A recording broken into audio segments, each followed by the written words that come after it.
The Tao of Self-Confidence, episode 150. Welcome to the Tao of Self-Confidence, where I share stories of amazing women finding their inner journey to self-confidence 5 days a week. Visit our blog at thetaoofselfconfidence.com. Well, hello friend. Welcome to the Tao of Self-Confidence, where I share stories of amazing women who have discovered their inner journey to self-confidence. I'm your host today, Sheena Yap Chan, and today I have a special lady on who is all the way from Singapore. She is the founder of the Wedge Asia, and she's here today to share her story on self-confidence and her journey. So without further ado, I'm going to introduce you to Stephanie Dickson. So Stephanie, how are you today? Maybe you can fill in a little bit more about yourself to the listeners. It's so great to be chatting with you today, Sheena. Thank you so much for having me. I am, as you said, I'm based in Singapore right now. I'm an Australian-Scottish lass, and I grew up in Asia, which explains my interesting hybrid accent and my obsession with Asian food. So I guess as a third culture kid, I'm really fascinated by other people, and I'm always seeking new experiences. I spent 4 years working for an international events agency, planning luxury events and fashion weeks around the region, until recently when I decided that the entrepreneurial life was beckoning me. So I founded the Wedge Asia in June 2015, and we're really connecting conscious brands with conscious people through a series of events, and we're building a community for people who want to live more consciously. So the reason we're called the Wedge Asia is, when you're taking a shot of tequila, you don't bite into an entire lime, but you just have a wedge of lime because that's just enough. So that's really what we're focusing on, providing just enough information and just enough through our 3 slices, which are inspiration, knowledge, and action. Awesome. Well, that sounds great. And I like that wedge analogy because, yeah. It's a bit of fun. Everyone loves tequila. Yeah. Oh, no, I'm not a fan of tequila, but I might need a whole lemon to drink just one shot. But, just a little joke there. And, what would be your favorite self-confidence quote? I really love the idea of love starting with you. So if you don't love yourself, it's hard for others to love you. I think that's one that's really sort of stuck with me with my self-confidence journey as well. Awesome. Well, thanks for sharing that. And I believe too, right, especially in this journey of self-confidence, it really has to start with yourself, right? Absolutely. I know a lot of people out there are always seeking, maybe a boyfriend or a friend or a family member to give them that love. But in order to receive that, they have to love themselves first so that they know the kind of love that they deserve. And I truly believe that, right? And it's easier said than done at times. Yes, it is. But it's a work in progress, and I believe that the more you're aware and the more you just, be in love with yourself, the more magic that will happen. So thanks for sharing that quote. And in your own words, how would you define self-confidence? For me, self-confident really means accepting your flaws and being kind to yourself about them. I guess it's, owning your strengths and being more comfortable, being comfortable in your own skin. And for me, it means just believing in myself and knowing that I can really do whatever I decide to set my mind to. I love that you mentioned, accepting your flaws, right? Because especially as women, right, we nitpick every flaw that we have, whether it's a physical flaw, personality flaw. I mean, I'm guilty of it. Sometimes I look in the mirror, it's like, oh, this outfit looks bad on me. And then we, start the self-sabotage and we start punishing ourselves. And really, we just have to love ourselves regardless, right? Even if you're mad, even if you, have love handles, whatever it is, you got to love yourself for you, flaws and all, right? Because that's what makes that's what makes you beautiful. And that's how I see it. And, I love that definition. And you said, accepting your flaws, right? Because I think that's really huge. And no one really talks about that, right? Especially in personal development, everyone's just like, you got to be positive. You got to be positive. You got to be positive. And that's not really realistic, Exactly. Because you're going to have days where you feel like blah, and you probably just want to eat a tub of ice cream, and that's fine, right? Go eat that There's nothing wrong with that. Exactly. Everything in moderation. Exactly, right? Go eat that tub of ice cream, and then when you're done, if you're done, in an hour or two or, the next day, then you're good, right? You got to be aware of those flaws and those feelings as well. So great definition. I really love it, and I'm thankful that you brought that up. And what was your life like before your discovery of self-confidence?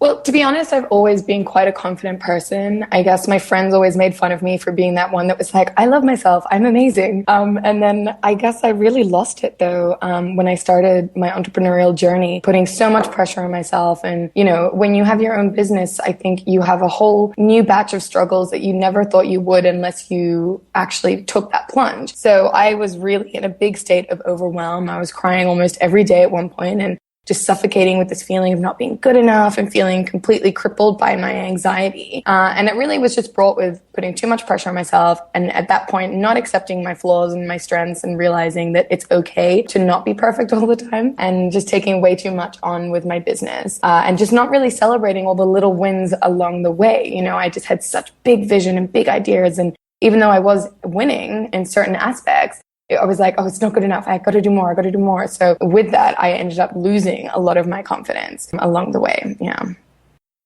Thank you for sharing that. And it, you know, I think we all go through that, right? And especially being an entrepreneur, because it's like most people measure their success as how much money you're making, right? And it's like the first question people ask you, right? And that's fine.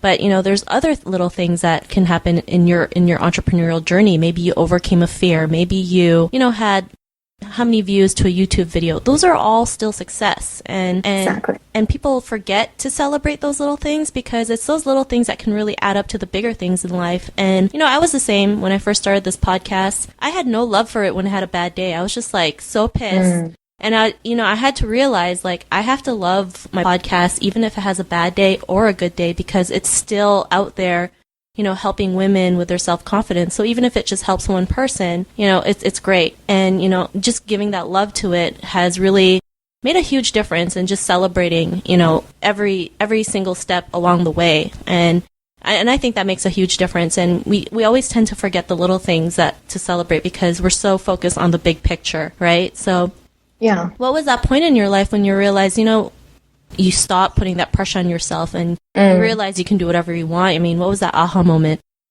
Well, there was actually a few. I mean, obviously, when you get to that state of sheer overwhelm, it's a lot to get back out. It's kind of like a black hole, I guess, that I managed to get myself into. So it was a lot of hard work to get out. But there were a few moments, a couple of things that really sort of stuck with me. And one of them, randomly, I found an interview with Will Smith, and he was saying that as soon as he decides he's going to do something in his mind, he accepts that it's already done. And this was a really fantastic reframe for me, one that, you know, I refer a lot back to when I have my own ideas and I'm dreaming big. It's just this idea of, you know what, it's already done and I can do this if I really want to. So that kind of just gave myself like an internal confidence boost. And then the other one was, I guess, this piece of information kind of came my way that I can't even remember now how it came my way, but it's this idea of countering every negative thought with a positive one. And obviously when you're being quite mean to yourself, which, you know, we all do, as we say, everyone's kind of mean to themselves. You're your own worst critic. But just this idea of and every negative thought was a positive one. I thought it was interesting. So I was like, you know what? I'm just going to try it for one day.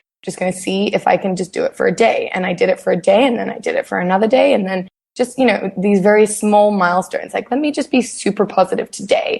And then it worked. And then it was the next day. And then all of a sudden, you know, you just redo the pathways in your brain, and you teach yourself that, you know, no, just keep thinking positively. But again, it's just like figuring out what a milestone for you is and dealing with that. And then the final one was mirroring. So every day I was standing in front of the mirror, and my mom was like, look, you just need to talk to yourself in the mirror, tell yourself that you have a great life and that you love yourself, and you'll see a huge change. And at first it felt really ridiculous, standing in front of the mirror being like, hi, I love you. But honestly, that was one of the biggest shifts, I think, in my own self-confidence. Just smiling at myself in the mirror and just, you know, saying, it's okay, you're doing a great job, and just being kind of like your own best friend, I guess. So that was a big change, which I recommend a lot of people should try and see the difference. Just try it for like a couple of days, like 5 days, and see the difference that it makes if they're struggling with self-confidence and love. Awesome. Well, thanks for sharing that. And, you know, ever since you had those aha moments, what's your life like now?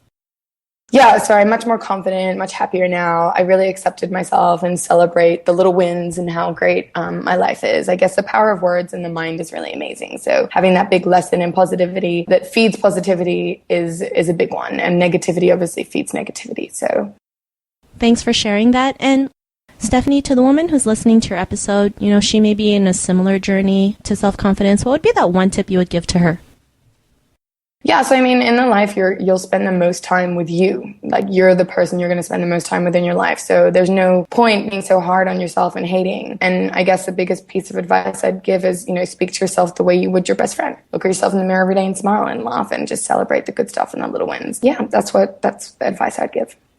I love it. And I love that part where you said speak to yourself like your best friend, because, I mean, if you spoke to your best friend, you wouldn't be like nitpicking every single flaw, right? You'd be like, exactly. I still love you no matter what happens, right? I always have your back. And that's what true friends are like, right?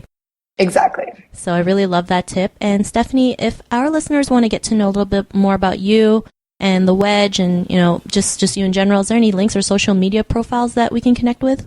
Yeah, so you can join our online community, our Facebook community, which is the Wedge Asia Conscious Community. And you can head over to our website, which is thewedge.asia, and maybe sign up for a newsletter. You can get a weekly squeeze of inspiration, knowledge, and action right into your inbox. Awesome. Well, thanks for sharing all that info. And to our listeners, if you want to connect with Stephanie, you can also head on over to thetaoofselfconfidence.com and search for Stephanie's name. Her show notes will pop up along with everything else we talked about. And I really just want to thank Stephanie for taking the time to share her story and journey with us. So thank you so much. Well, thank you so much for having me. It was a pleasure. It was awesome to have you on. It was such an honor. So thank you so much. And to our listeners, be on the lookout for another new episode of another amazing woman's journey to self-confidence. And we'll catch you later. Bye for now. Thank you for joining us on the Tao of Self-Confidence. Visit thetaoofselfconfidence.com for links to everything we chatted about today, as well as killer resources, gifts, and so much more. Start your inner journey to self-confidence today.